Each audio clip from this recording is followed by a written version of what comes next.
오늘 예배하시는 여러분들을 정말 주님이 사랑하십니다. 영상으로 이 예배에 참여하시는 분들도 아마 여러분들은 이해하거나 또는 믿지 못할 정도로 하나님이 여러분을 사랑하십니다. 그러나 우리가 또 주님께 할 일이 있습니다. 우선 어떻든지 어떤 형편이든지 하나님의 말씀대로 살아야 한다는 겁니다. 많은 교우들이 하나님의 말씀대로 살고 싶지만 하나님의 뜻을 잘 알기 어렵다고들 이야기를 합니다. 근데 실제로는 그렇지가 않습니다. 우리가 이미 알고 있는 하나님의 뜻대로 주님의 말씀대로 살기 시작하면 그것으로 충분합니다. 나는 죽었습니다. 이렇게 고백하고 살으라. 정말 기도하고 살으라. 사랑만 하며 살라. 어떤 일이 있든지 모든 일에 감사하라. 찬양하라. 누구를 대하든지 죽게 하듯 하라. 다 아는 말씀이잖아요. 하나님의 말씀을 알지만 실제로 그대로 사는 사람이 참 드뭅니다. 하나님의 말씀을 알아도 그렇게 살지 못하는 이유는 하나님의 말씀대로 사는 훈련을 제대로 받지 않았기 때문에 그렇습니다. 하나님께서 이스라엘 백성들을 이제 가나안 땅 정복을 위해서 첫성 여리고성부터 점령하게 하십니다. 그런데 참 하나님이 이상한 방법으로 그 여리고성을 정복하게 하셨어요. 여세 동안은 매일 아무 말하지 않고 그 성을 한 바퀴 돌고, 그렇게 여섯째를 돌고 일곱째 날에는 7번을 돌고 큰 소리를 함성을 지르라. 그리고 여리고성이 무너졌습니다. 왜 하나님이 이런 이상한 방법을 쓰셨을까요? 그 방법에 능력이 있기 때문에 그런 게 아닙니다. 그렇다면 그 다음 다른 성에도 그런 방법을 썼겠죠. 여리고성에서만 그러셨어요. 이유는 하나님의 말씀대로 사는 분명한 체험과 훈련을 이스라엘 백성에게 주시려고 하심이었습니다. 믿어지지도 이해되지도 않는 방법이지만 하나님이 말씀하시면 그대로 순종하고 그 다음에 하나님은 반드시 역사하신다. 그 사실을 알게 하시는 거예요. 여러분, 하나님의 말씀대로 살려고 애는 쓰는데, 그런데 변화되는 것도 없고 또 하나님의 약속이 이루어지는 것 같지 않아서 지금 낙심하거나 갈등하는 분이 아마 있으실 겁니다. 지금 여러분이 겪고 있는 바로 그것이 하나님의 말씀대로 사는 훈련이에요. 이스라엘 백성들이 여리고성을 무너뜨렸을 때 하나님은 홍해나 요단강을 건널 때와는 다른 방법으로 하셨습니다. 홍해를 건널 때는 이스라엘 백성은 아무것도 하지 말라고 그러셨어요. 그냥 지켜보기만 하라. 요단강을 가르실 때는 그 강물 가득한 요단강에 제사장들이 첫 발을 내디디라 하셨어요. 그런데 여리고성에서는 7일 동안 그 성을 돌게 하셨습니다. 그러니까 하나님께서 이스라엘 백성들을 점점 하나님의 말씀대로 순종하는 훈련을 시키셨다는 사실을 여러분이 알 수 있죠. 우리도 똑같습니다. 우리가 구원을 받은 과정을 보면 예수님이 십자가에 죽으시고 부활하시는 과정에 우리가 하는 일이 아무것도 없어요. 하나님이 전적으로 다 이루셨습니다. 그런데 그 예수님을 믿고 영접하는 일은 우리가 해야 합니다. 그때 우리가 구원을 받아요.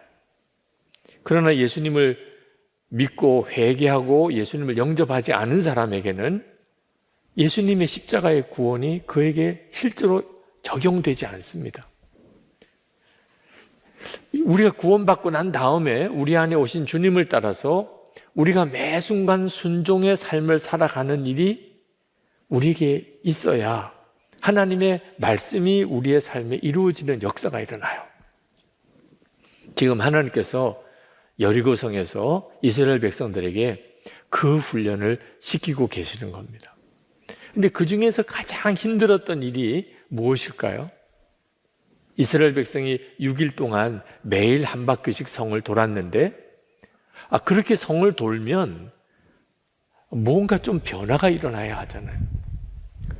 무슨 지진이 일어날 조짐이 보이거나, 성벽에 금이 가기 시작하거나, 또는 벽돌이 떨어지는 일이 있거나, 그러면 이스라엘 백성들도 이거 뭔가 일어나려나 봐. 그래서 이틀째 돌 때, 3일째 돌 때 뭔가 새로운 어떤 기분도 느끼고 뭔가 기대감도 더 올라가지 않겠어요? 아무런 변화가 일어나지 않았습니다. 6일 동안 그들이 13번 성을 돌았습니다.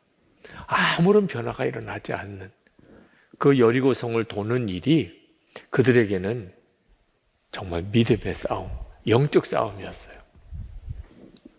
우리도 하나님의 말씀대로 순종하며 살아볼 때 무슨 변화가 즉시 일어나면 얼마나 좋습니까?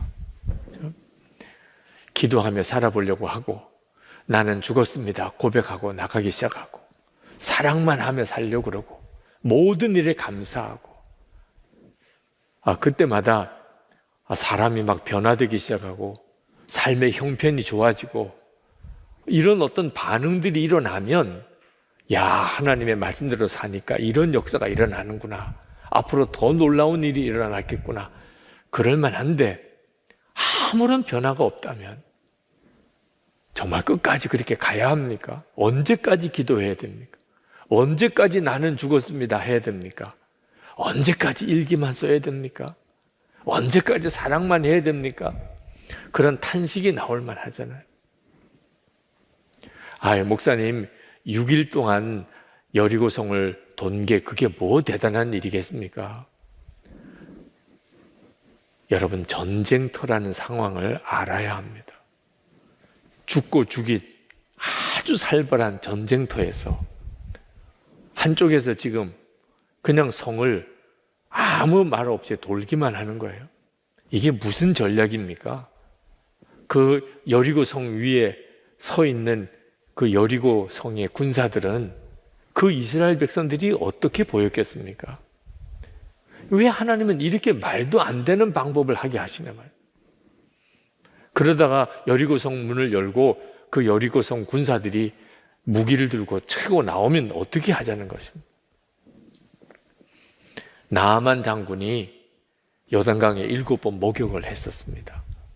그는 아람 군대 장관이었어요. 그런데 나병에 걸렸습니다. 엘리사라는 선지자가 참 능력이 많다고 알고 고쳐달라고 찾아왔어요. 나아만이 생각하기에는 버선발로 뛰쳐나와서 자기에게 안수하고 그리고 소리를 질러서 크게 기도해 줄 알았더니 나와보지도 않고 요단강 가서 7번 목욕하고 가라고 하는 말을 듣고 나아만이 막 격분했습니다.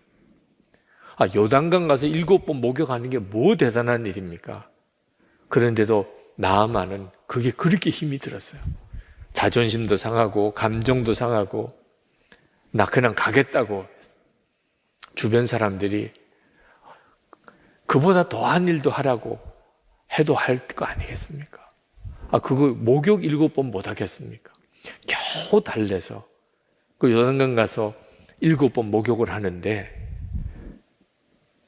한 번 목욕할 때마다 몸이 좀 좋아지는 증세라도 나타나면 그 7번 목욕하는 건 진짜 아무것도 아니죠. 6번째 목욕할 때까지 아무런 변화가 없었단 말입니다. 단순히 요단강 가서 7번 목욕하는 것도 순종할 때는 이런 어려움이 있다면, 지금 여리고성을 6바퀴 6일째 아무 말 없이 아무런 변화가 없는데 돌아야 하는 일이 정말 무서운 믿음의 싸움입니다. 여러분 중에도 여리고성을 도는 기분으로 요즘 사시는 분들이 있으실 겁니다. 건강의 회복을 위한 여리고성이 있는 사람도 있습니다. 가정이 회복되기를, 가족들이 구원되기를 위해서 기도하고 믿음의 여리고성을 도는 분들도 있으실 거예요. 빚에 눌리고 가난에 찌들려서 하나님 정말 먹고 사는 정도뿐만 아니고 진짜 돕고 사는 자가 되게 해주세요. 재정적인 문제로 지금 여리고성을 도는 분들도 있을 겁니다. 사명 때문에. 하나님, 그 약속하신 성령의 충만함을 주십시오. 그리고 여리고성을 도는 분들도 있으실 거예요. 여러분의 요즘의 심정이 어떻습니까? 변화가 없을 때, 믿음으로 순종을 했는데 변화가 없을 때, 그때 우리에게 있어서 가장 정말 힘든 순간을 맞이하는 거죠.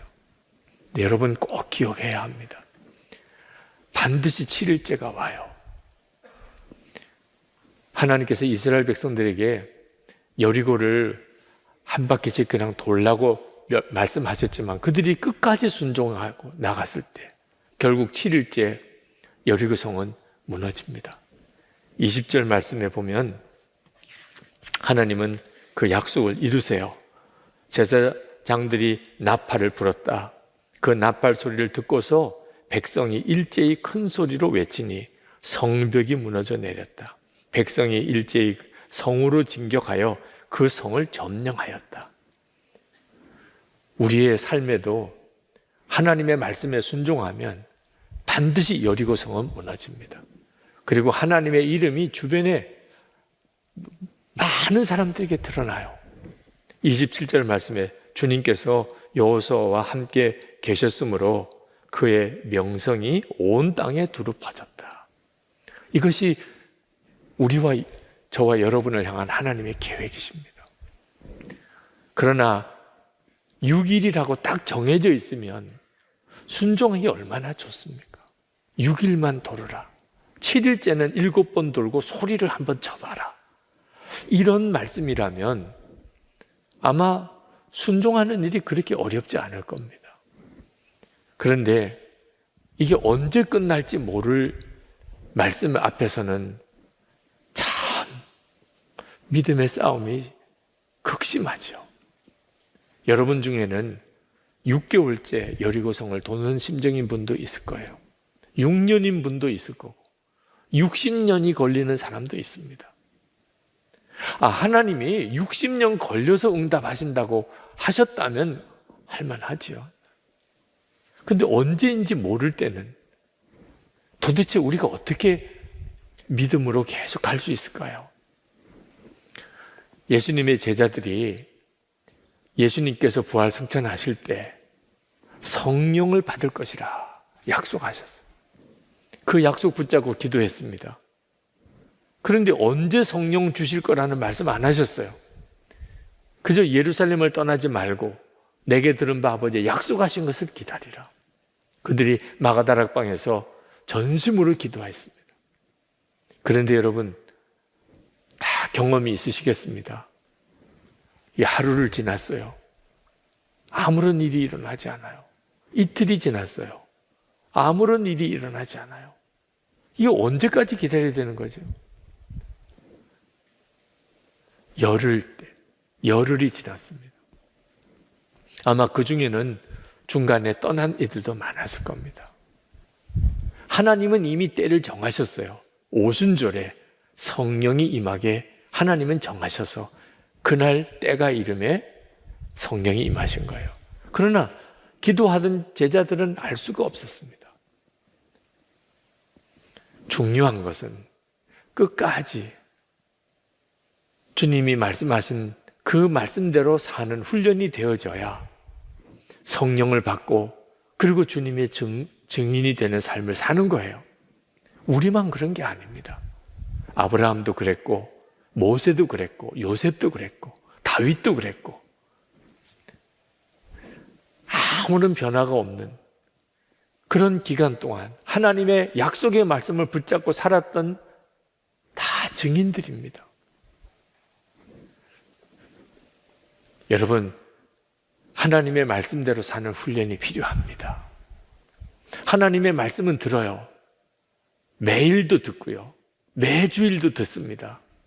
근데 실제로 하나님의 말씀대로 사는 자들은 참으로 적습니다. 하나님의 말씀대로 사는 분명한 체험과 훈련이 안 됐기 때문에 그렇습니다. 매일의 삶, 우리가 계속 부딪히는 일들을 하나님의 말씀대로 사는 훈련이라고 믿으셔야 돼요. 여호수아가 이스라엘 백성들에게 이 여리고성을 돌라고 하면서 아무 말도 하지 마라, 그런 특별한 지시를 합니다. 10절에 보면 여호수아가 또 백성에게 명령하였다. 함성을 지르지 말아라. 너희 목소리가 들리지 않게 하여라. 한마디도 입 밖에 내지 말고 있다가 내가 너에게 외쳐라 하고 명령할 때에 큰 소리로 외치라. 왜 여호수아가 이스라엘 백성들에게 아무 말을 하지 못하게 했을까요? 이스라엘 백성들은 불평과 원망을 하다가 그들의 부모 세대가 광야에서 다 죽은 사람들입니다. 불평과 원망에 찌들려 있었던 사람들이었어요. 13번 여리고성을 돕니다. 아무런 변화가 없고 성 위에 있는 그 군사들은 조롱하는 상황. 그럴 때 한번 상상해 보십시오. 얼마나 불평하고 원망하는 말이 잘 나오겠습니까? 이게 뭐야? 이게 도대체 무슨 전쟁하는 방법이야? 이거 언제까지 이렇게 해야 되는 거야? 뭐 아무런 일도 일어나지 않잖아. 저러다가 저 사람들이 칼 들고 창 들고 달려 나오면 어떡해?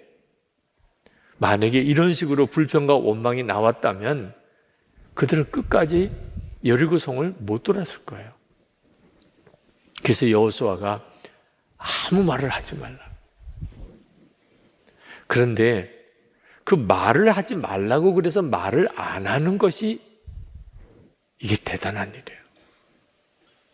여러분도 다 짐작이 가시죠? 네. 내가 이런 말 하면 안 되는데 그 불쑥 튀어나오잖아요. 부부 사이에도, 부모 자녀 사이에도, 가족들 사이에도, 교우들끼리도 말실수로 인한 시험이 얼마나 많습니까? 감사만 하라, 사랑만 하라, 믿음으로 말하라, 나는 죽었습니다 고백하라. 아무 말 하지 마. 그런다고 그게 되는 것 자체가 놀라운 거죠. 본래 이스라엘 백성은 그런 사람들이 아니었단 말입니다. 요단강을 건너고 세례를 받고 할례를 받고 유월절을 지키고 그러면서 그들이 훈련이 된 거예요. 우리도 믿음으로 살고 하나님의 말씀대로 사는 일에 훈련이라고 정말 생각해야 합니다. 매일매일이 주님 바라보고 살자. 항상 예수님 내 마음에 계신 것을 믿고 무슨 말이든지 무슨 행동이든지 하자. 그렇게 살아야 돼요. 우리에게 있어서 너무너무 중요한 문제예요. 여러분, 실제로 이제는 더 못 견디겠어요. 이제는 더 순종하기 힘들어요. 그런 심정일 때 도대체 이스라엘 백성들은 어떻게 말 한마디도 없이 6일 동안 순종하고 7일째 7번 성을 돌 수 있었을까? 하나님께서 하신 일들을 주목해 봐야 됩니다. 하나님은 이스라엘 백성들에게 그냥 성을 돌라고 하지 않으시고 여호와의 언약궤를 중심으로 성을 돌라고 하셨어요. 맨 앞에는 무장한 선발대를 세우고 그 다음에는 제사장들이 서고 그 다음에 여호와의 언약궤를 두고 그 뒤에는 후발대가 서고 그러면서 이스라엘 백성들이 성을 돌았습니다. 그러니까 이스라엘 백성들은 그냥 성을 돈 게 아니고 항상 여호와의 언약궤를 보면서 성을 돈 거예요. 그 말은 하나님이 함께 계신다는 것을 주목한 겁니다. 성벽을 쳐다보거나 무슨 벽돌 하나도 떨어지거나 그런 것을 확인하고 돈 게 아니었어요. 여호와의 언약궤만 보고 따라 돈 거예요. 그렇기 때문에 그들은 말 한마디 안 할 수 있었던 거예요. 그리고 끝까지 순종할 수 있었던 거예요. 아무 변화가 없는 6일을 그들은 꿋꿋이 여호와 여리고성을 돌 수 있었던 거예요. 지금 우리도 마찬가지예요.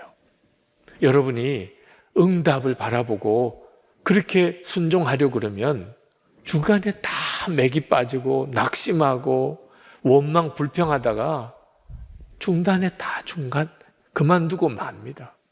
주님을 바라봐야 돼요. 주 예수님을 바라봐야 돼요. 우리와 함께 계시는 주님. 그 주님만 주목해야 돼요. 코로나19 이제 그 감염으로 인한 어려움이 때가 길어지기 시작하니까 다시 감염자가 막 일어납니다. 그런데 이제는 더 이상 참을 수가 없는 지경이 된 것 같아요. 너무 답답해서. 그래서 감염자가 많이 일어난다는 그런 뉴스를 듣는데도 이제는 너도 나도 다 그냥 움직입니다. 그냥 억지로 참는 거는 한계가 있는 거예요. 하나님의 말씀에 순종하는 것도 결심만 가지고 의지만 가지고 못하는 거예요. 주 예수님을 바라보는 눈이 뜨여야 비로소 끝까지 순종할 수 있어요.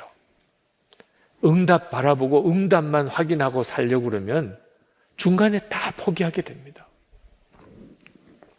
여러분, 우리만 아무 변화가 없는 그 길을 순종의 삶을 사는 거 아닙니다. 예수님께서, 우리의 주님 되시는 예수님께서 오히려 우리보다도 더 아무런 변화가 없는 우리를 보시면서도 여전히 우리를 믿고 우리를 사랑하시고 우리와 동행해 주고 계세요. 마태복음 28장 20절에 내가 세상 끝날까지 너희와 항상 함께 있으리라. 그렇게 약속하셨어요. 그래서 우리가 우리를 알잖아요. 우리가 얼마나 변화가 없습니까? 우리 주님이 보실 때 우리가 얼마나 답답하겠어요. 우리는 하나님 왜 역사 안 해주시나요? 하지만 하나님께서 우리에게 하시고 싶으신 말이 더 크지 않겠습니까? 너는 어째서 맨 그 모양이냐? 너는 언제까지 그렇게 살 거냐? 정말 예수님과 온전히 하나 된 삶, 진짜 주님을 정말 믿고 사는 삶, 너는 언제 한번 그렇게 살아보겠냐? 그런데도 주님은 끝까지 우리와 함께 하십니다. 김영희 선교사님이 하신 이야기 중에 마음에 참 깊이 남는 말씀이 하나 있었습니다. 어느 선교사 모임에 말씀을 전하러 갔는데 하루 일찍 가서 선교사님들 대화하는 내용을 듣는 시간이 있었는데 어느 선교사님이 이제는 너무 지쳤다는 거예요. 어느 선교사님은 이제는 별로 마음에 느껴지는 게 없다는 거예요. 하나님의 역사, 감동도 없다. 어느 선교사님은 이제 은혜 받는 것이 무섭다는 거예요. 이런 말을 듣는 마음이 얼마나 낙심이 되는지.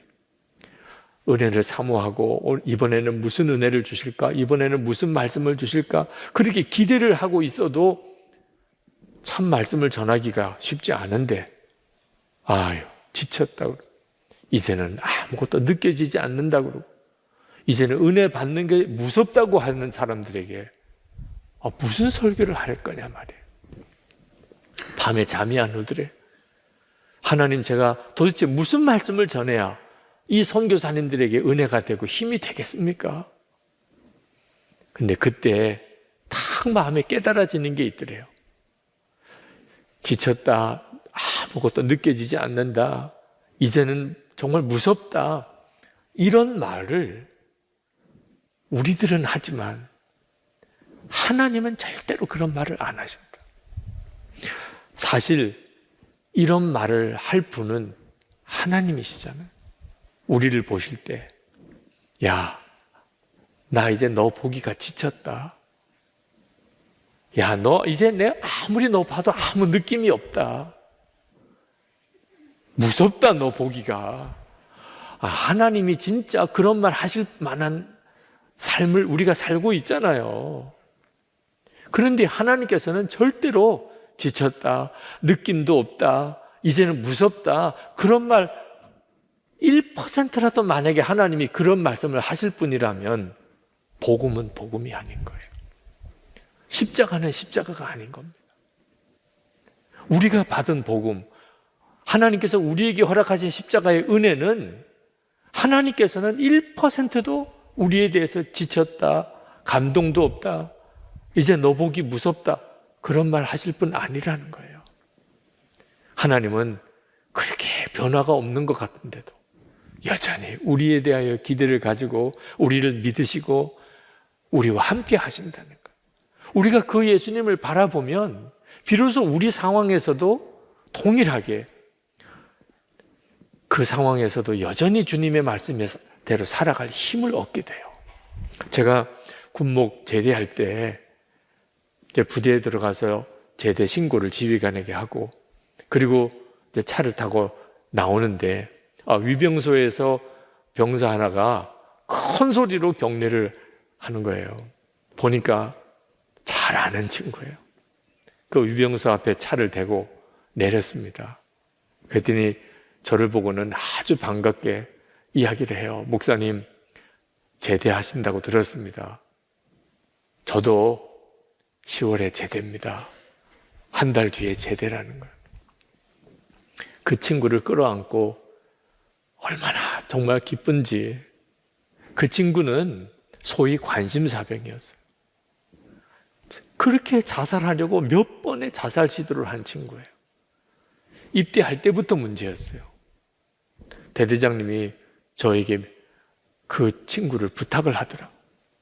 이 친구를 군법으로 그냥 처리하면 이 친구의 인생은 다 망가집니다.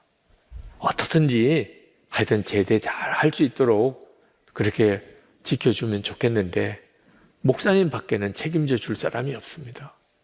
그러고는 저에게 맡기는 거예요.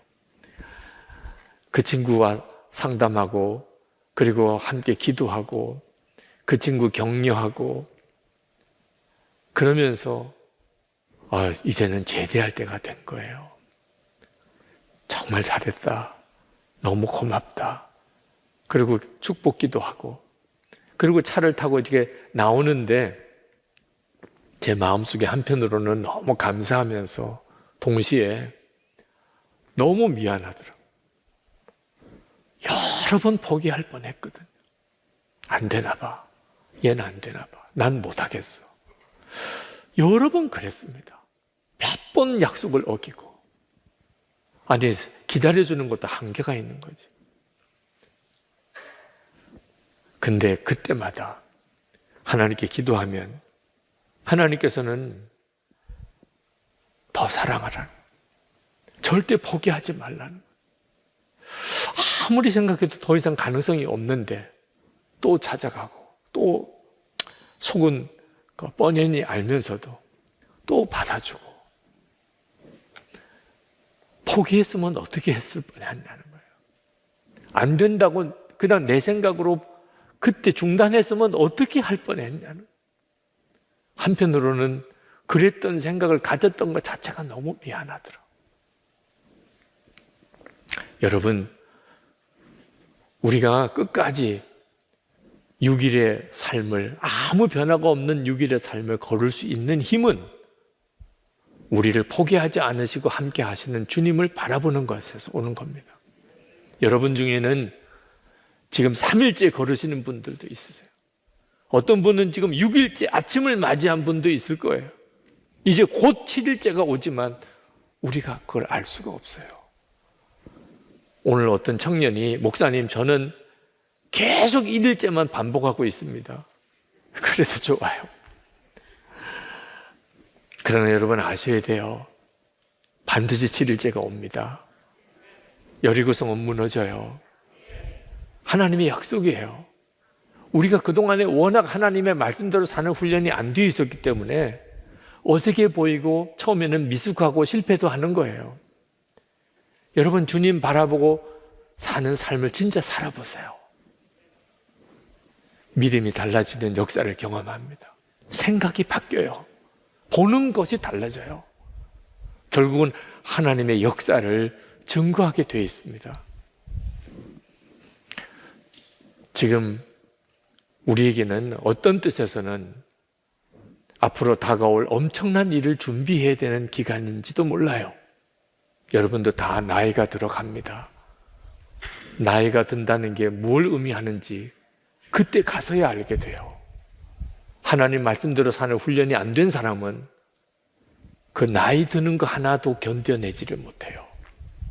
상황이 지금보다 더 어려워질 수도 있어요. 근데 그 상관하지 마세요. 주님이 함께 계시는 것이 믿어지냐?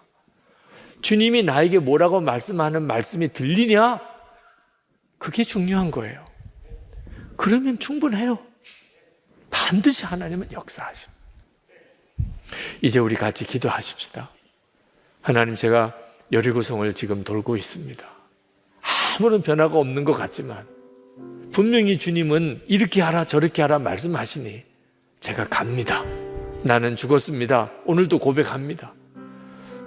1시간 기도, 그 길을 갑니다. 사랑만 하라, 아멘입니다. 감사하고 찬송하라, 한밤중에 찬송하는 자가 되겠습니다. 하나님의 역사가 저를 통해 드러나기 원합니다. 주위에 있는 모든 이들이 살아계신 하나님을 보게 되기를 원합니다. 여리고성이 무너지는 그날이 주님 오게 하시옵소서. 통성으로 우리 기도합시다.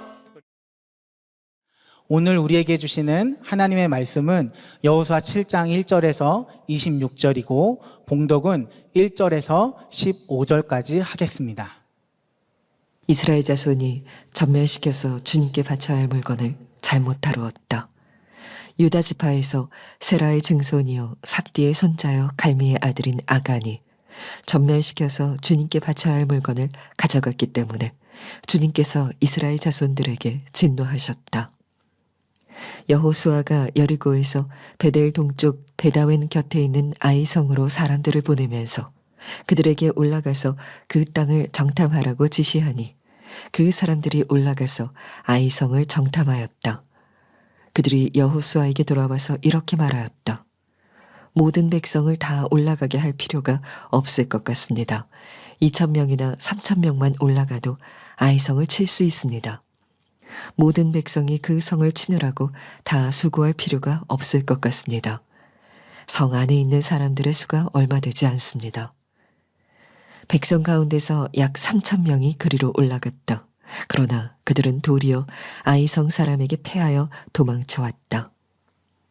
아이성 사람은 이스라엘 사람을 36명쯤 죽이고 성문 앞에서부터 스바림까지 추격하여 비탈길에서 그들을 쳤으므로 백성의 간담이 서늘해졌다.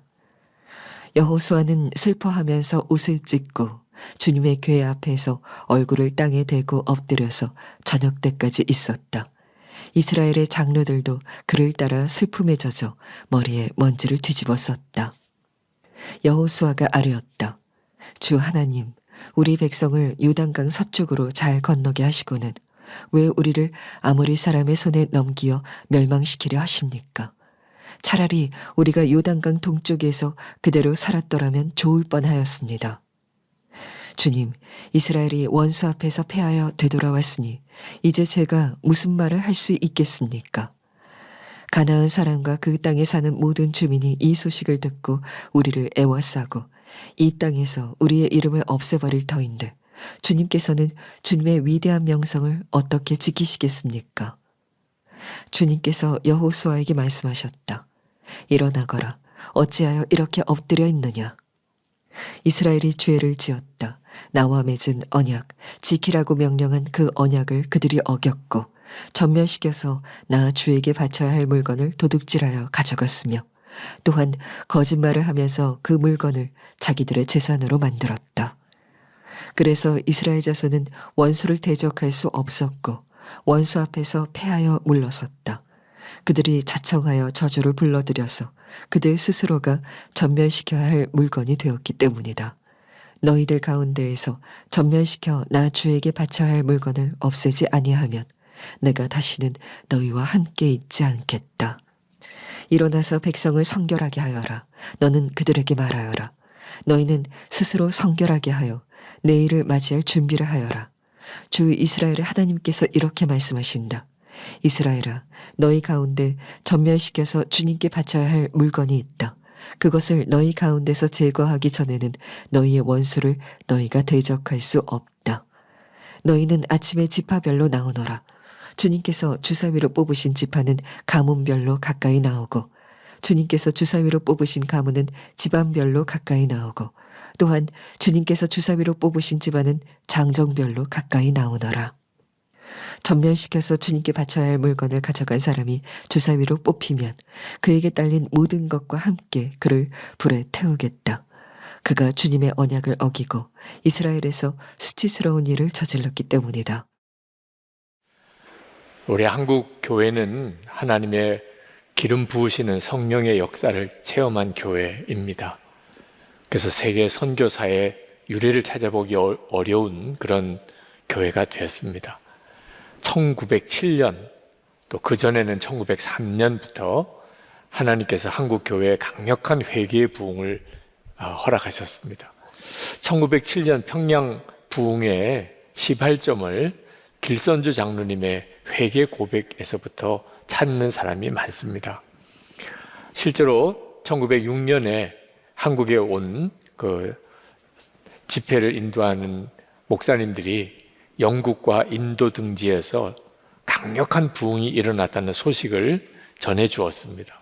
한국에 온 선교사님들과 우리 한국교회 지도자들이 한국에도 하나님께서 부흥을 주시기를 간절히 갈망하는 마음이 생겼습니다. 그래서 1907년 평양 장대현 교회에서 신년 집회를 시작을 하게 되었는데 좀처럼 성령의 역사가 임하지 않는 겁니다. 그 집회 마지막 집회 길선주 장로님 그 교회의 담임 목사님과 같은 직책이죠. 그분이 설교하러 나와서 자기 죄를 고백을 한 겁니다. 내가 아간입니다. 하나님께서 나 같은 사람 때문에 축복하실 수가 없습니다. 우리 가운데 부흥을 주실 수가 없습니다. 그러면서 아주 충격적인 고백을 했습니다. 자기의 친구가 세상을 떠날 때 큰 유산을 자기에게 맡겼다는 겁니다. 아내는 경제적으로 무능하고 자녀들은 아직도 어리니 맡아 있다가 그리고 가족들에게 전해달라고 그렇게 맡겨진 재산의 상당 부분을 자기가 가로챘다는 거죠. 믿어지지 않을 만큼 참 부끄러운 죄이지만 그 고백을 하는 순간에 그 고백을 듣는 교인들의 가슴이 다 자기 죄로 인하여 크게 찔림을 받았습니다. 저분조차도 저럴 정도라면 내 죄는 얼마나 큰가. 그리고는 이어서 이 자백이 계속 이어지는 겁니다. 내가 아간입니다. 내가 바로 그 아간입니다. 그날 새벽 2시까지 사람들이 가지 않고 사람들 앞에서 자기의 죄를 자백하는 집회가 계속되었고 이것이 강력한 회개의 부흥으로 한국교회를 완전히 뒤집어 놓았습니다. 자, 한국교회 가장 처음 부흥이 임했을 때 그 회개 때 거론되었던 인물 아간, 성경에 나오는 죄인 중에 가장 대표적이라고 말할 수 있는 죄인인 아간, 도대체 그가 어떤 사람이고 어떤 죄를 지었다는 건가? 오늘 여호수아 7장에 나옵니다. 이스라엘 백성이 요단강을 건너고 여리고성을 무너뜨리고 그리고 그 다음 성이 아주 작은 아이성입니다. 정탐꾼이 가보니까 이스라엘 군사가 다 올라갈 필요도 없습니다. 3,000명만 올라가서 쉽게 이길 줄 알았는데 그만 졌습니다. 그때 여호수아는 하나님의 궤 앞에서 꼬꾸라져서 울면서 하나님께 기도했습니다. 여호수아 마음은 두렵기도 하고 너무너무 낙심이 되었습니다. 그동안에 이스라엘 백성 하면 가나안 족속이 다 간담이 녹는 존재였습니다. 싸울 엄두가 나지 않는 기적의 족속이었기 때문에. 그런데 아이성 전투에 졌다는 소문이 이제 전해지고 나면 그러면 가나안 족속은 용기백배하게 됩니다. 싸워볼 만하네. 이스라엘 백성은 간담이 서늘해졌습니다. 이제 요단강 건너와서 여기서 꼼짝없이 우리는 다 전멸하겠구나. 도대체 하나님 왜 이렇게 하시는 겁니까? 여호수아로서는 도무지 이해가 안 되는 겁니다. 하나님이 전혀 이스라엘 백성을 돕지 않으셨던 겁니다. 아이성 전투에서의 그 실력이 그게 이스라엘의 진짜 실력이었습니다. 하나님께서 꼬꾸라져서 울고 있는 여호수아를 향하여 책망하십니다. 너가 왜 이렇게 꼬꾸라져 있느냐? 너희 중에 내가 그렇게 명령한 여리고성의 재물을 도적질해서 숨긴 자가 있다. 여리고성의 재물은 하나님께 바쳐진 재물입니다. 여호수아가 깜짝 놀랐어요. 그래서 이스라엘 백성을 모으고 도대체 누가 여리고성의 재물을 숨겼느냐? 아무도 나오질 않아요. 제비를 뽑습니다. 12지파 중에 유다 지파가 뽑혔습니다. 그 유다 지파 중에 세라 가문이 뽑혔습니다. 그 세라 가문 중에 삽디 집안이 뽑혔습니다. 삽디 집안의 장정들이 나이 많은 사람부터 청년까지 쫙 늘어서서 제비를 뽑았는데 아간이 뽑힌 거예요. 여호수아가 아간에게 묻습니다. 너 도대체 무슨 일을 했느냐? 그때서야 아간이 제가 여리고성에 들어가서 거기 아주 아름다운 외투를 보고 그리고 은 20세겔, 200세겔 그리고 50세겔 되는 금덩어리 하나를 제가 제 장막 밑에 숨겼습니다. 그 고백을 한 거예요. 그러자 그 아간과 아간의 모든 가족들과 심지어 그 가축들까지 다 끌어내서 돌로 치고 그리고 다 불태워버렸습니다. 이게 아골골짜기가 거기서부터 나온 거죠. 여러분, 이 스토리가 이해가 되십니까? 아간이 죄를 지은 건 분명한 것 같아요.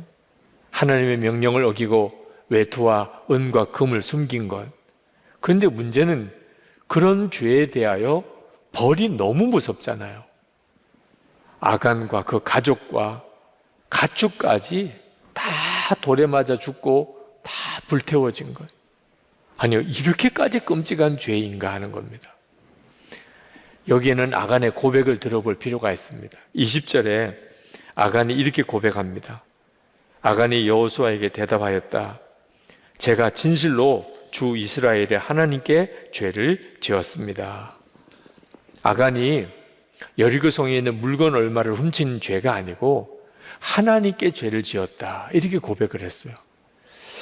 이 여호수아 7장에 보면 바친 물건이라는 말이 무려 8번이 반복이 됩니다. 이 말은 여리고성에 있는 모든 재물과 사람은 다 하나님께 바친 물건이라는 뜻입니다. 여호수아 6장에서 하나님께서 이스라엘 백성들에게 아주 엄히 말씀합니다.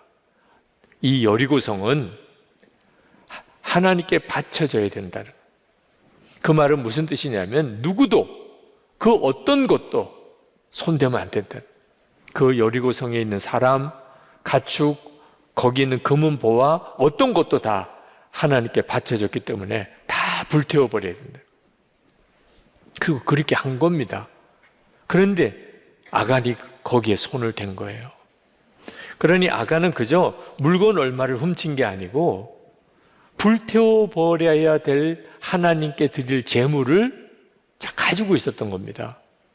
그러니 그 재물을 가지고 있는 아간과 그 가족 집안이 다 불태워져야 되는 거예요. 불태워져야 될 물건을 가지고 있었으니까. 아니, 물건을 훔칠 게 따로 있지. 하나님께서 다 불태워버리는 그 물건을 자기 장막에 숨겼으니, 그러니 아간과 그 가족과 가축까지 다 돌에 맞아 죽고 불태워진 거예요. 이 죄가 정말 무서운 죄입니다. 제가 이 말씀을 묵상하면서 여리고성이 무너졌을 때 여리고성의 재물들이 얼마나 많았겠습니까? 그 큰 성에. 그런데 그 여리고성의 재물에 손을 댄 사람이 아간밖에 없었다. 저는 이게 믿어지지 않을 정도로 놀라워요. 사람은 누구나 다 탐심이 있잖아요. 아간이 그 재물을 숨기는 걸 보면 누구나 다 은근슬쩍 숨길 수 있다는 뜻이거든요. 그저 탐나는 거, 뭐 금덩이나 은덩이, 금은 보화 등 몇 가지 그냥 자기 주머니에 넣을 수도 있다는 뜻이에요. 그런데 어쩌면 한 사람도 없었다. 아간 외에는. 이게 믿어지지 않는 일입니다. 그리고 생각해 보니까 그 상황이 그런 상황이었다. 그게 깨달아져요. 지금 이스라엘 백성이 요단강 강둑까지 물이 가득 차던 요단강이 한순간에 말라버렸습니다. 그때 그 이스라엘 백성들은 얼마나 놀랐을까요? 그 요단강을 건넜습니다. 그리고는 할례를 받았어요. 그 할례 받을 때 그 통증이 아마 여전히 그들 속에 느껴짐이 있었을 거예요. 그리고 여리고성이 그 엄청난 그 성이 소리 한번 확 질렀다고 다 무너졌어요. 하나님은 살아계시구나. 하나님은 우리와 함께 계시구나. 이스라엘 백성들은 너무나 생생한 체험을 한 겁니다. 하나님이 계시냐 아니냐 물을 사람도 없어요. 그런데 그 하나님께서 여리고성에 있는 모든 재물은 하나님께 바쳐진 재물이니 누구도 손대지 마라. 다 불태워야 된다. 이스라엘 백성들이 그렇게 한 거예요. 하나님이 너무나 분명히 믿어지고 함께 계시다는 게 너무나 확신이 되었으니까. 그런데 아간 같은 사람이, 그런 상황 속에서도 아간 같은 사람이 나오는 거예요. 아간도 요단강 건넜습니다. 그 강물이 다 말라버리는 걸 아간도 보았어요. 아간도 할례를 받았고, 아간도 여리고성이 무너질 때 그 자리에 있었습니다. 하나님이 정말 살아계신 거잖아요. 어떻게 하나님을 의심할 수 있어요? 아니, 그런데 어떻게 외투에 은혜 금덩어리에 손을 댈 수 있냐 말입니다. 탐심은 생길 수 있죠. 가졌으면 좋겠다. 이거 정말 탐나는데. 그런데 하나님이 너무나 분명히 살아계시고, 조금 전까지 요단강 건넜고 여리고성 무너지고 그랬는데 어떻게 거기에 손을 대냐 말입니다. 게다가 하나님께서 아이성 전투에서 이스라엘 백성이 패배하고 난 다음에 누군가가 여리고성에 있는 재물에 손을 댄 자가 있다. 이렇게 여호수아가 이야기할 때 제가 그랬습니다. 그래야 되잖아요. 상황이 그 정도까지 갔으면 제가 그랬습니다. 이렇게 자백이라도 할 수 있어야 되잖아요. 얼마든지 그런 기회가 있었잖아요. 제비를 뽑습니다. 누가 그랬는지 제비를 뽑아요. 유다 지파가 뽑혔습니다. 아간이 유다 지파예요. 이 정도쯤 되었으면 제가 그랬습니다. 이렇게 나와야 되잖아요. 그 다음에 자기 집안이 세라 가문이 뽑히고 삽디 집안이 뽑히고, 나중에 삽디 집안의 장정들이 다 서서 제비를 뽑아야 될 때 그 순간에라도 더 제비 뽑을 필요 없습니다. 제가 그래서 이렇게 해야 되잖아요. 아간은 끝까지 자기가 잘못했다고 말 안 했어요. 정말 내가 뽑힐까? 나만 그랬겠어? 뭐 별의별 생각이 다 있었을지 몰라요. 그는 끝까지 자기 죄를 숨겼어요. 이런 사람이 있을 수 있다는 거예요. 하나님이 그렇게 엄청난 역사와 기적을 행하시고 이스라엘 백성들 전체가 다 하나님의 살아계심을 믿고 하나님의 명령에 귀를 기울이고 다 하나님의 말씀에 경외하는 그 순간에도 하나님 면전에서 하나님의 명령을 어기고 하나님을 무시하고 하나님을 대적하는 이런 일을 하는 사람이 나온다는 거예요. 이게 정말 무서운 거예요. 그러나 여러분, 나는 아간 같은 사람은 아닙니다. 그렇게 피해 나가려고 생각하지 마시기 바랍니다. 하나님이 내게도 요단강이 마르는 것처럼, 여리고성이 무너지는 것처럼 이런 기적을 내 삶 속에도 하나님이 보여주신다면 내가 신앙생활 이렇게 하지 않지요. 내가 하나님을 믿어도 철저하게 믿지요. 여러분, 그런 말씀하지 마세요. 우리는 아간보다도 더 놀라운 기적을 보고 있고 더 엄청난 은혜를 받고 사는 것을 아셔야 돼요. 하나님의 독생자 예수 그리스도께서 저와 여러분을 위해서 십자가에 죽으셨잖아요. 사실이에요, 아니에요? 아니, 이 엄청난 기적과 은혜를 여러분이 받으셨잖아요. 그래서 여러분의 죄가 사함받고 여러분이 영생을 얻었잖아요. 그 예수 그리스도께서 지금 여러분 마음에 임하셨잖아요. 그래서 여러분이 생명을 가지고 살잖아요. 오늘 예배드리러 오신 것이 여러분 안에 계신 주의 역사잖아요. 하나님 만나보지도 않았는데 하나님을 믿고, 주님을 만난 적도 없는데 예수님을 사랑하는, 도대체 이런 엄청난 역사가 지금 우리 안에 일어나고 있잖아요.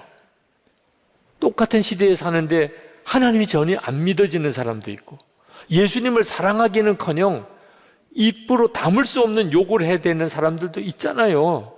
그런데 여러분은 어떻게 이렇게 하나님께 예배를 드리고 오늘 온라인으로라도 이렇게 예배를 드리고 있는 겁니까?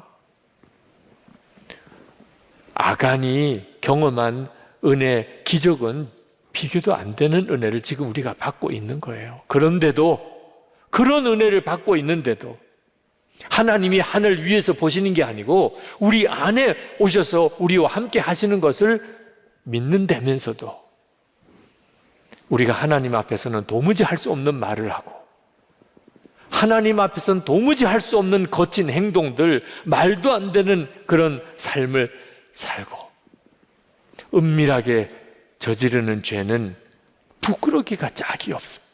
사람만 보지 않으면 아무도 안 보는 줄 알고, 지난 한 주간 동안 여러분은 정말 어떻게 사셨습니까?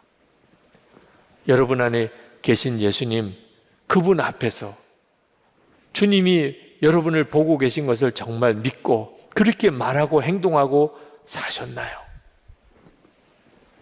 우리가 다 아간인 거예요. 제가 회심할 때, 그때 제가 깨달은 것이 내가 아간이구나. 하나님 보시는 앞에서 지은 죄가 너무 많은 거예요.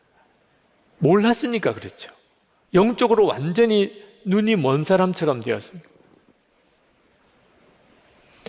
장애인이 될 그 절박한 처지에서 목사이면서도 실제로 믿은 대상은 하나님보다 육신의 아버지였어요. 사람들 보는 앞에서는 괜찮은 목사같이 보였지만 사람 보지 않는 데서는 세상에 어떤 죄인하고 다를 바가 없었어요. 그게 아간이 지은 죄예요. 여러분, 이 상태에서 우리가 빨리 벗어나야 합니다. 하나님이 믿어지지 않으시나요? 여러분과 함께 계시는 게 믿어지지 않나요? 그러면 아간처럼 사는 거예요. 탐심에 그 외투와 은, 금 몇 개에 그만 하나님을 대적하는 겁니다. 그거 붙잡으면 불태워 죽는 거예요. 그런데도 그 불태워 죽는 걸 붙잡으니 자기 자신이 불태워 죽는 거죠. 우리가 얼마나 영적으로 무지한지, 얼마나 어리석은지, 탐심에, 거짓말에, 욕심에, 음란에 우리가 얼마나 영적으로 눈이 먼 사람인지 여러분 아셔야 합니다. 이스라엘에서 유학하시던 어느 목사님께서 그 목자와 만나서 대화하면서 들은 이야기를 하시더라고요. 한 번은 그 양들의 먹이가 되는 그 깻묵을 보관해 놓은 창고에 불이 난 거예요. 그 깻묵에 불이 붙으니까 고소한 냄새가 막 퍼지기 시작합니다. 그 냄새를 맡고 양떼들이 불이 난 창고로 막 몰려드는 겁니다. 털에 불이 붙으면 양들은 죽거나 심각한 상처를 입게 돼요. 목자로서 밀려드는 양떼를 어떻든지 창고에 접근하지 못하게 하느라고 막대기를 들고 그 양들을 막고 오지 말라고 그렇게 소리를 쳐도 이쪽에서 밀려오는 거 막으면 저쪽에서 밀려오고, 그날 그 깻묵 창고에 불이 꺼지고 양떼들을 지키느라고 그 목자가 얼마나 고생을 했는지, 양은 한 마리도 다치진 않았지만 이 목자가 몇 주간을 앓았다는 겁니다. 화상을 입고 그리고는 연기를 흡수하고, 그러면서 그분이 하는 이야기가 깜짝 놀랐다는 거예요. 너무 충격을 받았다는 겁니다. 그렇게 말을 잘 듣던 양들이 그날은 다 제정신이 아니더래요. 자기가 죽을 길인데, 불구덩이 속인데 그 깻묵 타는 고소한 냄새에 끌려서 그렇게 밀려드는 양을 보고 얼마나 충격을 받았는지 모른다는 것. 우리 이야기예요. 죽을 길인데, 불태워 죽을 길인데, 눈에 보이는 것 탐심 때문에, 음란 때문에, 유혹 때문에 하나님의 존재에서 다 잊어버리고, 주님이 내 안에 계시고 내 모든 것을 보시는 것을 까마득하게 잊어버리는 거예요. 이것이 아간이었어요. 하나님은 아간 한 사람의 죄를 이스라엘 전체의 죄라고 하셨습니다. 이스라엘이 죄를 지었다, 그렇게 말씀하셨어요. 13절에 보면 이스라엘 백성들을 성결하게 하라고 그랬습니다.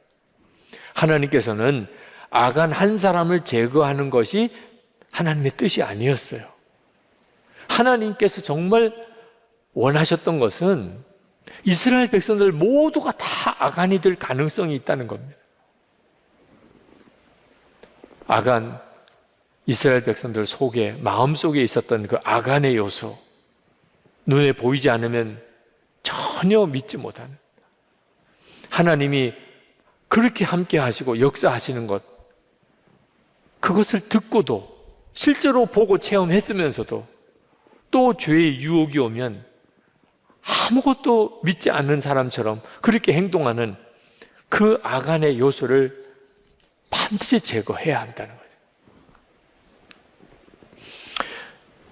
누구를 만나든지 무슨 일을 하든지 주님이 나와 함께 계시는구나, 이렇게 믿어지지 않으면 죄의 장사가 없어요.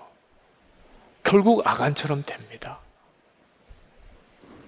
그 외투와 은과 금에 자기 가족들 전체의 목숨을 다 잃어버린 거예요.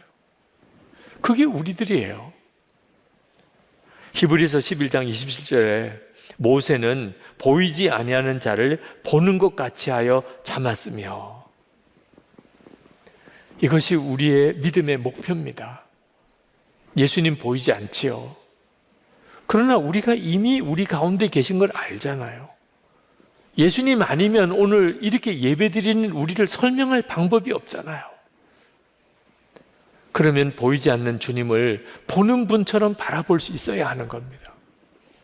2001년입니다. 제가 안산에서 목회할 때 교육자들과 함께 수련회를 갔어요. 첫날 저녁에 기도회를 인도하시는 목사님, 부목사님이 베드로전서 1장 16절 말씀,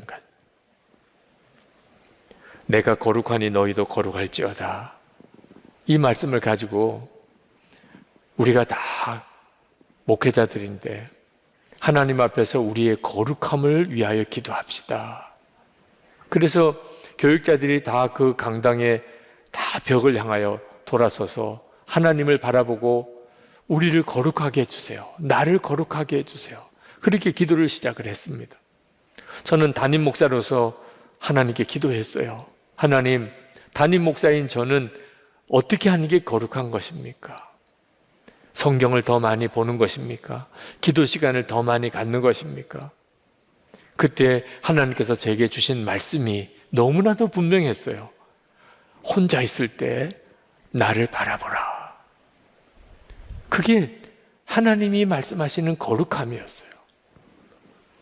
그날 얼마나 울었는지 모릅니다. 그 말씀이 주는 것이 저에게는 너무나 아픔이었어요. 사람들이 보지 않을 때, 나만 혼자 있을 때, 그때 나는 도대체 어떻게 살았나? 어떤 행동을 했었나? 그 모든 것을 하나님이 다 보고 아시는데, 하나님의 보시는 앞에서 나는 어떤 모습이었나? 그게 진짜 내 모습이었거든. 그리고 그 다음부터는 제가 어디 집회를 가면 혼자 있을 때 예수님을 바라보라. 그 메시지를 얼마나 많이 전했는지 모릅니다. 그것이 지금 우리가 하고 있는 예수 동행 운동의 시작이었어요. 여러분 중에 아이성의 패배와 같은 일을 겪으시는 분들이 있으실 겁니다. 도대체 왜 내 삶 속에 이런 실패와 이런 패배가 있는가? 나는 하나님을 믿는 사람이고 하나님의 자녀고 예수님은 내 안에 계신데 도대체 왜 이런 실패와 이런 답답한 일, 이런 패배가 내게 있는가? 그러면 아간의 죄가 없는지를 살펴보셔야 돼요. 여호수아가 아이성으로 쳐들어 들어갈 때 그는 아간이 지은 죄가 있을 줄 꿈에도 몰랐습니다. 여리고성을 이긴 그 여파로 그냥 사기 충천해서 아이성도 금방 무너뜨릴 줄 알고 갔어요. 근데 결과는 패배예요. 그러고 보니까는 아간이 있었던 거예요. 많은 그리스도인들이 자기의 삶에 진정 주님을 바라보는 믿음의 눈이 뜨인 못한 상태에 있는 거예요. 그가 무슨 말을 하거나 행동을 하거나 또는 아무도 없을 때 은밀하게 살았던 것에 하나님의 고통이 있어요. 하나님의 눈물이 있어요. 그리고 무슨 복을, 무슨 승리를 얻겠다고 하는 것입니까? 나는 도무지 죄를 이길 수 없습니다. 나는 도무지 유혹을 이길 수가 없네요. 여러분, 우리의 본성은 참 악합니다. 어리석습니다. 욕심이 너무 많고 이기적이고 너무 혈기가 강하고, 그러나 여러분, 우리가 주님을 바라보는 눈이 뜨이면 우리가 아무리 악한 본성을 가지고 있어도 우리 본성대로 살지 못해요. 주님을 바라보는 눈이 뜨이는 것이 열쇠예요. 그래서 우리가 매일 예수 동행 일기를 쓰자고 하는 거예요. 매일 하루 적어도 한 번, 오늘 하루 내가 얼마나 주님을 바라보고 살았는지를 점검하고 또 기록해보고 또 점검하고 기록하며 그렇게 살아보자는 거예요. 그러면 반드시 주를 바라보는 믿음의 눈이 열리기 시작합니다. 주님이 함께 계시는 것이 생각나요. 주님이 함께 계시는 게 믿어져요. 이번 토요일에 여러분이 그 증인들을 보시는 거예요. 기적의 발걸음. 증인 모임이 바로 그 모임입니다. 예수 동행 일기를 쓰면서 살아보았더니 내 삶 속에 어떤 변화가, 어떤 역사가 있었는지를, 지금 우리 중에 증인들이 얼마나 많이 일어나고 있는지 모릅니다. 이제 우리 기도하겠습니다. 하나님, 제가 예수님을 믿는 것이 그게 진짜가 되기를 원합니다. 아간처럼 하나님의 은혜와 기적 속에 살면서도 하나님을 전혀 무시하는, 하나님을 전혀 의식하지 못하는 말과 행동을 하는 그런 내가 이제는 완전히 변화되기 원합니다. 주님을 바라보는 눈이 뜨이고 주님이 함께 계시는 게 정말 믿어지는 그 삶을 살게 해주소서. 두렵고 힘들고 어려운 때가 됐습니다.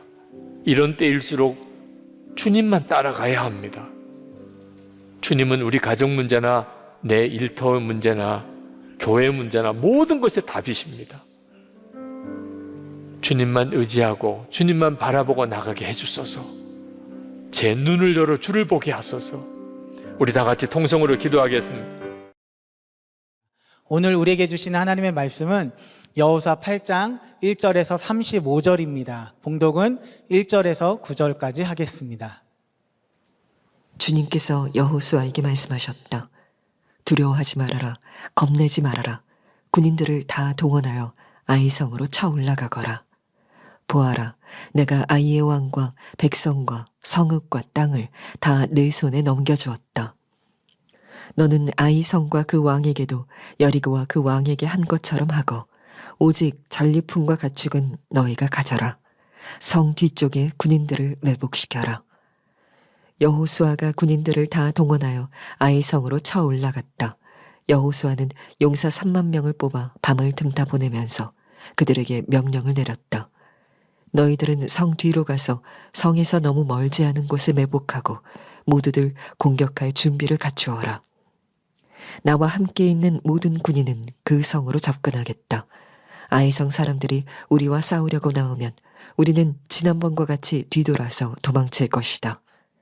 그들은 우리를 뒤쫓고 우리는 그들을 성 밖으로 이끌어낼 것이다. 그들은 도망하는 우리를 보고서 자기들끼리 지난번과 같이 우리 앞에서 도망한다고 말할 것이다. 우리가 그들 앞에서 도망하거든 너희는 매복하고 있던 곳에서 일어나서 그 성을 점령하여라. 주 너희 하나님이 그 성을 너희의 손에 넘겨주실 것이다. 성을 점령하거든 주님께서 하신 말씀을 따라서 그 성을 불태워라.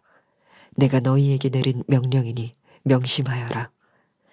여호수아가 그들을 보내니 그들이 매복할 곳으로 가서 아이성 서쪽 베델과 아이성 사이에 자리를 잡았다. 여호수아는 그날 밤에 군인들과 함께 잤다. 어느 젊은 목사님께서 쓰신 예수통의 일기를 제가 잠깐 읽어드리겠습니다. 얼마 전 오랜만에 한 친구를 만났습니다. 좋은 직장에 다니며 사랑하는 사람을 만나 결혼을 하고 예쁜 자녀까지 있었습니다.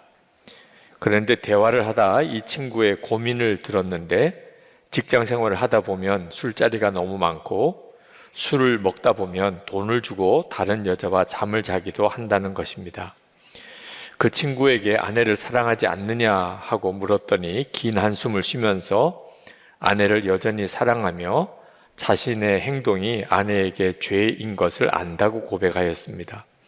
그 친구에게 이제 끊어보자고 말했습니다.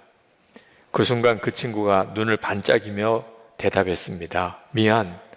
오늘은 진짜 안 돼. 오늘은 중요한 술자리가 있거든. 내일부터 할게. 순간 너무나 두려운 마음과 찔림이 있었습니다. 하나님을 믿고 사랑한다고 하면서도 알고 있는 죄를 끊지 못하며 늘 변명만 하는 제 모습이 떠올랐기 때문입니다. 아이성 전투에서 패배한 이스라엘 백성에게는 까닭이 있었습니다. 우리도 하나님을 믿으면서도 우리의 삶에 예기치 않은 실패, 하나님은 살아계시고 하나님이 나를 사랑하시는 걸 분명히 아는데도 왜 내 삶에 이런 실패와 좌절이 오는가 까닭이 있습니다. 하나님 보이지 않는다고 그게 은밀한 죄라고 생각하는 사람, 하나님 다 보시는 앞에서 죄 짓고 있는 것을 전혀 깨닫지 못하는 그게 아간의 죄입니다. 그리고 그 아간의 죄가 해결되지 않은 상태에서 하나님께서 그를 복을 주실 수가 없는 겁니다. 그들을 지켜주시고 그의 삶에 간섭하실 수가 없는 겁니다. 이 문제부터 해결해야 합니다. 그래서 지난 여호수아 7장의 말씀은 이스라엘 백성에게서 아간의 죄가 제거되는 내용의 말씀이었습니다. 지난주 말씀을 전할 때 마음이 무거울 수밖에 없죠. 우리 안에 있는 아간의 죄가 제거되어야 되는 말씀이었으니까요.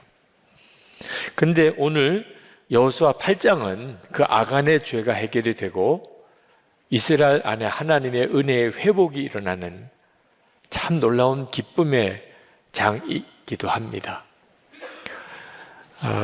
내면 세계의 질서와 영적 성장이라는 책을 쓴 고든 맥도널드 목사님이라고 계십니다. 미국의 그레이스 채플이라는 아주 유명한 교회 담임 목사님이기도 했는데 그 목사님이 어느 날 교인들 앞에 자기가 간음했던 것에 대한 고백을 하고 전격적으로 교회를 사임을 했습니다. 교인들도 엄청 충격을 받았고 미국 교계에 충격이 되었습니다. 그 고든 맥도널드 목사님을 사랑하는 여러 목사님들이 그 목사님의 그 성중독에 대한 치유, 그 실패의 삶에 대한 어떤 회복을 위해서 같이 도왔습니다. 깊은 회개의 시간을 가지고 치료의 시간도 가졌습니다. 그리고 난 다음에 그 교회가 그 회복한 고든 맥도날드 목사님을 다시 담임 목사님으로 모셨어요. 그 목사님에게는 엄청난 사실 실패 경험이었지만 영적으로 대단히 깊은 사람이 되었습니다. 여러분도 혹 아시겠습니다만 빌 클린턴 대통령, 미국 전 대통령이 성추문으로 그가 탄핵의 위기까지 갔었죠. 그때 그 클린턴 대통령을 상담해주고 또 그 회복을 위해서 섬겼던 일도 감당하셨던 분입니다. 그분이 책을 아내와 함께 책을 쓰면서 그 책에서 이렇게 썼습니다. 우리는 정상에 섰습니다. 그동안의 길은 길고도 험했습니다. 그러나 아주 귀중한 경험이었습니다. 우리는 산 등성이에 피인 야생화를 보면서 목마르면 바위 틈에서 솟아나는 샘물을 마시면서 꾸준히 걸어왔습니다. 여기저기서 우리는 우리의 삶을 수술하기도 했습니다. 우리는 낭떠러지에 떨어지기도 했습니다. 그러나 우리는 또 일어섰습니다. 이제 드디어 정상에 올랐습니다. 우리는 산 정상에서 함께 기뻐하며 서로를 바라봅니다. 그러나 아직도 우리가 올라야 할 산 등성이가 또 앞에 놓여 있는 줄 압니다. 그러나 우리는 함께 감당할 것입니다. 이 고든 맥도날드 목사님처럼 우리도 우리의 삶 속에 크고 작은 실패를 계속 경험합니다. 근데 중요한 것은 그 실패를 디디고 다시 은혜를 회복하는 것입니다. 이것이 많은 성도들의 실제적인 삶의 간증이기도 합니다. 아이성의 실패 후에 이스라엘 백성에게는 그 아간의 죄가 제거되는 참 고통스러운 시간을 갖습니다. 그러나 아간의 죄만 제거된 게 아니었어요. 이스라엘 백성들이 전적으로 하나님을 의지하는 태도의 회복이 있었습니다. 여리고성이 무너졌을 때 그건 하나님의 전적인 역사였습니다. 이스라엘 백성이 한 일이라고는 함께 소리 지르는 것밖에 없었어요. 그리고 하나님께서 그 여리고성이 완전히 무너지게 만들었습니다. 그러나 그 과정을 가만히 읽어보면 이스라엘 백성들이 얼마나 하나님을 의지하고 순종했는지를 알 수 있습니다. 그들은 여리고성을 돌 때 아침 일찍 일어났습니다. 하나님께서 아무 말을 하지 말라고 그래서 그들은 아무 말을 하지 않고 성을 돌기만 했습니다. 마지막 날에는 7번을 돕니다. 그리고 소리 지르라고 그래서 소리를 지릅니다. 그리고 여리고성이 무너진 거예요. 여호와의 언약궤가 항상 그들이 돌 때 그들의 중심에 있었습니다. 그들은 여리고성을 무너뜨릴 때 그렇게 했었다고요. 그런데 아이성 전투에서 실패했을 때 그 기록을 성경에서 읽어보면 그들은 아침 일찍 일어났다는 말 없어요. 하나님께 기도했다는 말도 없어요. 하나님의 언약궤를 중심으로 전쟁터에 나갔다는 말도 없어요. 그들은 자기들이 아이성을 얼마든지 무너뜨릴 수 있다고 생각했던 것 같습니다. 우리가 난공불락인 여리고성도 무너뜨렸다고, 아유, 이 정도 아이성쯤이야. 완전히 그런 기분이었습니다. 여러분, 이것은 영적인 뿌리로 보면 보이지 않는다고 하나님을 전혀 의식하지 못하고 그렇게 은밀한 죄를 지은 아간의 죄와 사실 같은 것입니다. 하나님이 보이지 않는다고 하나님을 의지하거나 하나님께 묻거나 하나님께 순종하는 태도가 없이 그래서 자기 지혜, 자기 능력, 자기 경험 가지고 문제를 해결하려고 하는 태도, 그게 아이성 전투의 실패 이유였습니다. 그런데 이제는 완전히 달라졌어요. 다시 아이성 전투를 하게 될 때 여호수아를 비롯해서 이스라엘 백성들은 철저히 하나님께 귀를 기울입니다. 아이성은 그 성의 주민이 12,000명 정도 되는 작은 성입니다. 그런데 하나님께서 이스라엘의 전 군사들이 다 그 성에 올라가라 말씀하세요. 그래서 전 군사들이 아이성에 다 올라갑니다. 그리고 그 조그만 성인데도 하나님께서 전략을 말씀하시기를 군사들의 일부를 그 성 주위 매복을 하게 하라. 그리고 어떻게 전투할지에 대해서 그 자세한 과정까지 다 말씀하세요. 여호수아는 그대로 합니다. 왜 해야 되나요? 이렇게까지 해야 되나요? 말이 없어요. 철저하게 하나님에게 순종해요.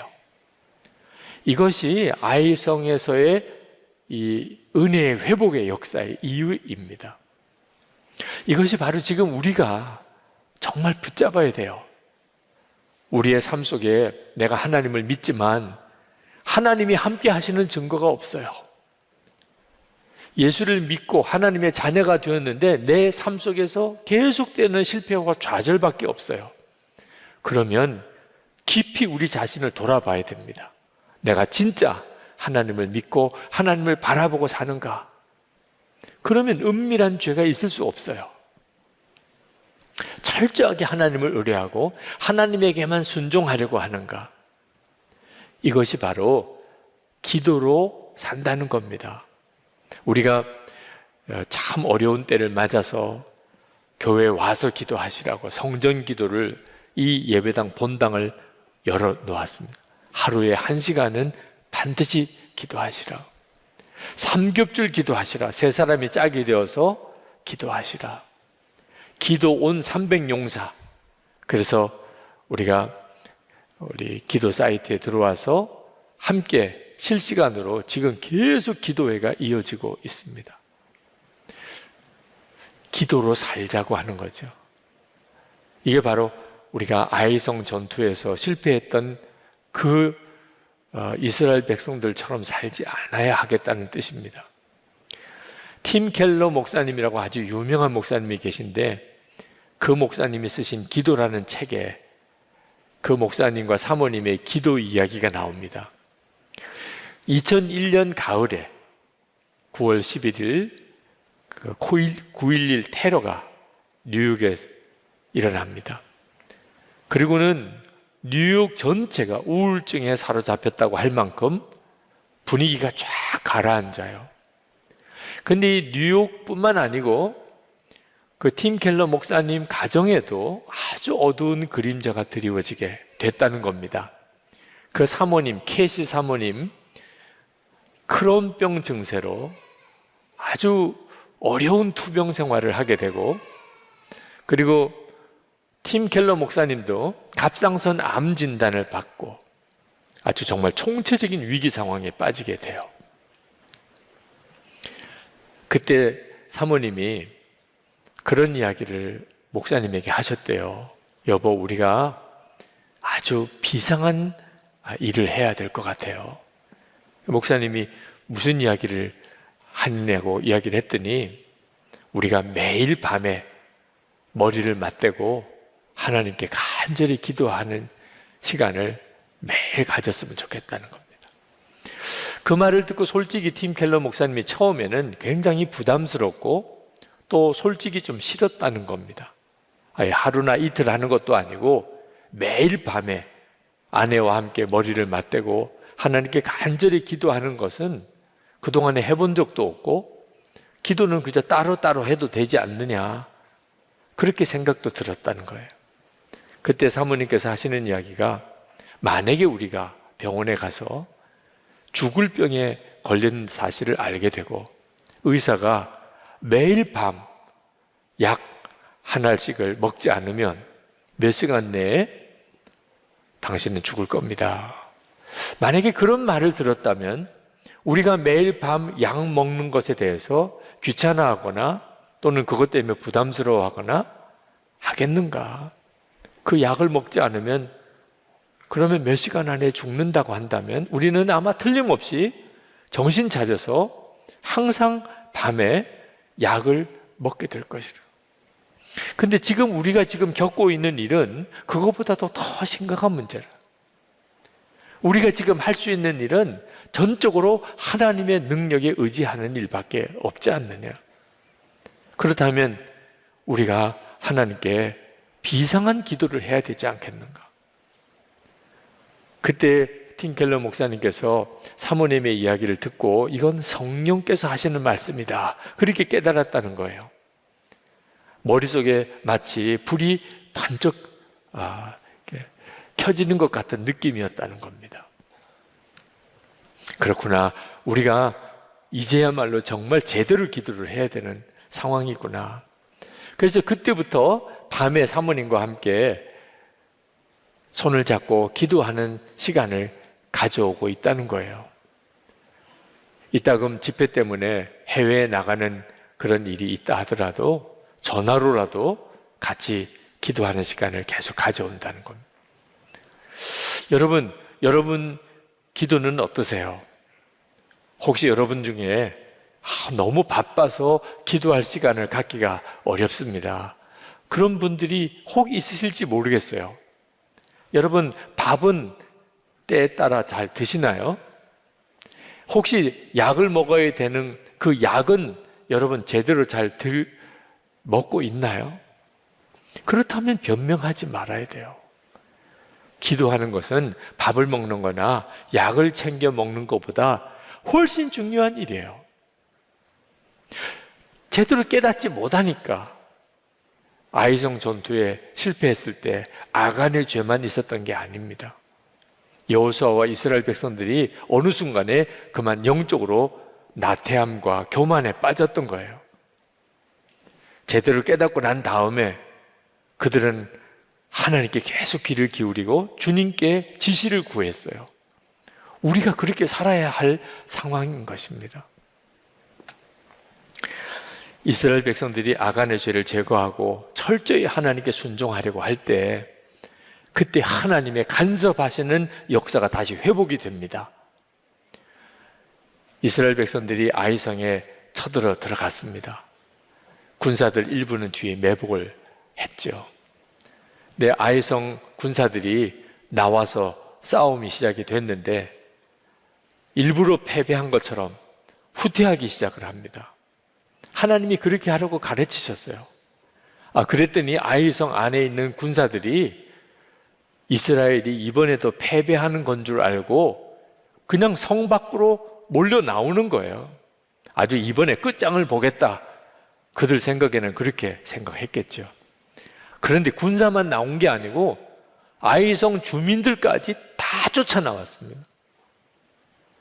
그 매복 섰던 군사들이 아이성이 완전히 비어있는 성에 들어가서 그 성을 뺏어서 불태워버린 거예요. 이건 하나님의 역사죠. 아간의 죄가 사라지고 철저히 하나님에게 순종하게 되면 성도의 실패의 삶은 반드시 회복됩니다. 하나님의 간섭이 돼요. 하나님이 관여하실 수 있게 돼요. 우리에게 이것이 정말 필요해요. 내 인생은 왜 이렇게 망가졌는가? 탄식하시는 분이 있으십니까? 그렇다면 여러분이 이 여호수아 7장 8장에서 반드시 배워야 합니다. 왜 실패가 왔으며 어떻게 회복이 되는지를 말씀하고 있는 거예요. 며칠 전에 광주에 그 철거하는 건물이 어처구니 없이 도로 쪽으로 넘어져서 많은 사람이 죽고 다친 뉴스를 보았습니다. 지나가는 차의 블랙박스에 그 장면이 찍혀서 생생하게 그 장면을 보니까 더 충격이었어요. 지금도 그 영상이 마음에 저에게는 특별한 어떤 충격으로 와 닿는 것이, 그 세월호 사고 소식을 2014년 이스라엘 안식년을 보낼 때 들었을 때 그 느낌이에요. 한국에서 세월호 사고 소식을 딱 듣는데 걷잡을 수 없이 눈물이 나더라고. 지금 이 시대에 어른이라고 하는 존재가 죄인이더라고. 어른들이 이렇게 엉터리 같이 그렇게 사니, 그 어린 아이들이 그렇게 희생이 된 거잖아요. 왜 우리는 배우지 못할까? 사고가 생기고 사건이 생기면 항상 뒤따라오는 게 인재다, 안전 불감증이다. 그런데 매번 똑같은 그런 대형 사고가 또 터지고 또 터지는 거예요. 실패를 하는 것보다 더 중요한 것이 그 실패 뒤에 배우고 깨닫는 거거든요. 근데 이번에 코로나19로 인해서 우리 한국의 방역 대책이 세계적으로 화제가 되었습니다. K-방역이라고까지 알려질 정도로 우리나라 국민들에게는 상당한 자부심이 되기도 했어요. 우리나라가 보통 이런 나라가 아니었는데 어떻게 이렇게 되었을까? 2015년 메르스 사태 때, 그때 질병관리본부가 그때 그 실패의 경험을 정말 귀중한 교훈을 삼았던 것입니다. 그 메르스 사태가 지나고 난 다음에 그때 우리가 잘못했던 것, 잘못 대처했던 것들을 솔직하게 다 공개했습니다. 그리고 전문가들을 중심으로 위원회를 구성하고 그 실패의 여러 원인들, 그리고 그 자료들 다 수집해서, 그리고 원인 분석도 하고 세미나도 하고, 그리고 대책도 같이 논의하고, 그리고 백서를 만들었습니다. 그런데 이번에 코로나19 확산이 시작이 됐을 때 그때 만들어진 매뉴얼이 너무나 소중하게 쓰여진 거예요. 감염자들 파악하는 거, 그 동선을 파악해서 빨리 공개하는 거, 그리고 그 환자들이 생긴 환자들을 위해 병상 확보를 하는 거, 뭐 이런 내용들을 다 그때 매뉴얼이 나왔던 겁니다. 이런 감염증 확산이 일어나면 이렇게 대처한다. 여러분, 우리가 지금 하나님을 믿는 우리의 신앙생활이 이렇게 가야 하는 겁니다. 실패할 수 있어요. 우리가 참 엉터리 같습니다. 하나님을 믿으면서도 또 하나님을 안 믿는 아주 모순된 신앙생활을 하고 살았어요.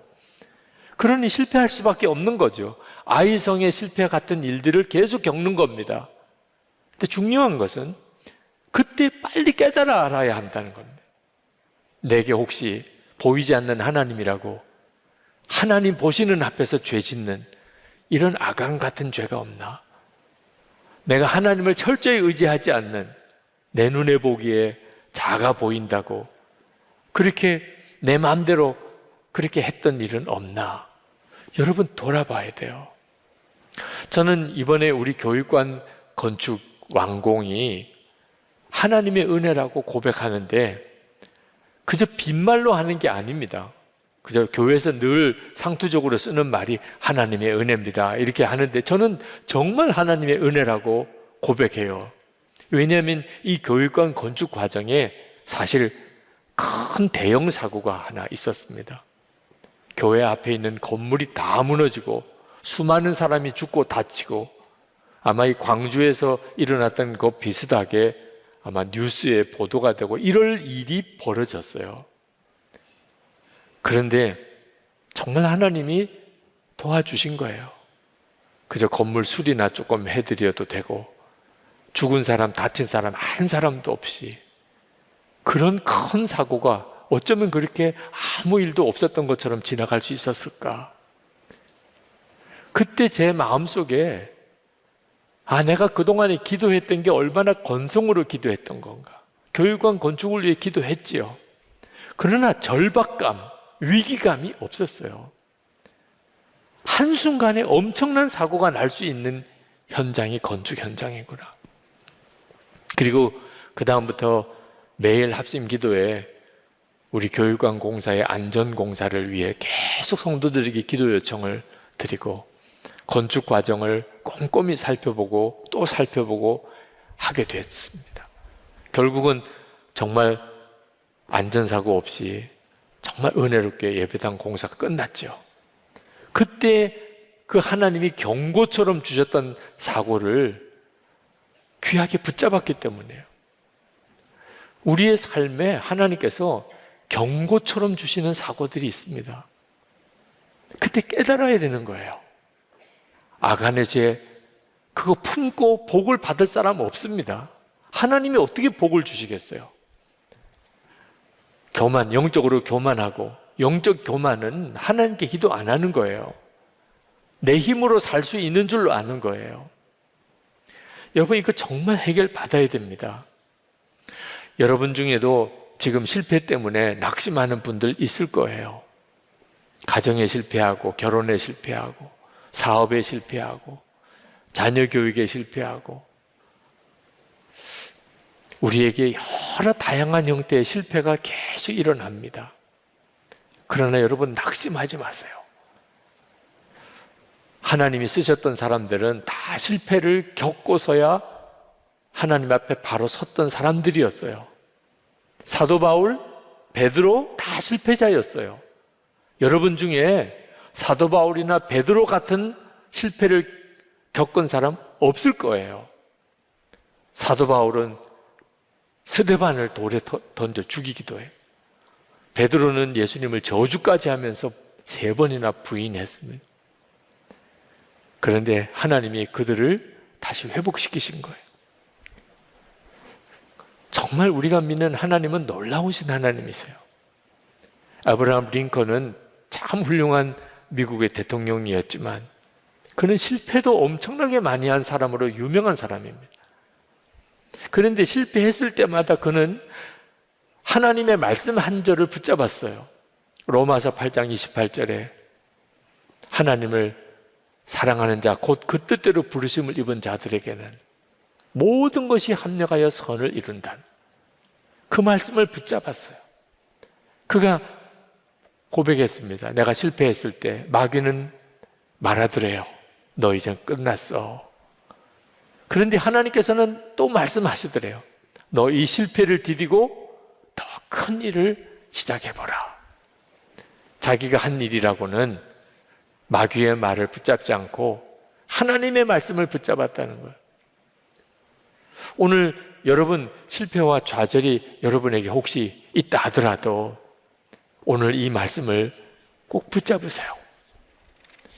하나님의 기적은요, 우리의 생각과 계획을 뛰어넘습니다.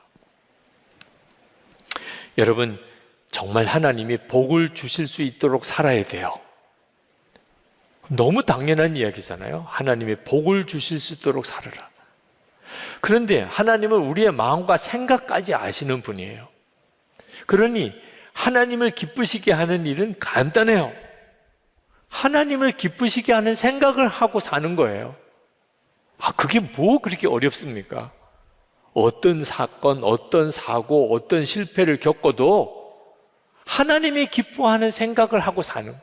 하나님이 다 아세요. 그런데 하나님이 기뻐하는 마음을 가지고 생각을 하는 것 자체가 어떤 때는 참 쉽지 않아요. 그래서 우리가 예수 동행 일기를 쓰는 거예요.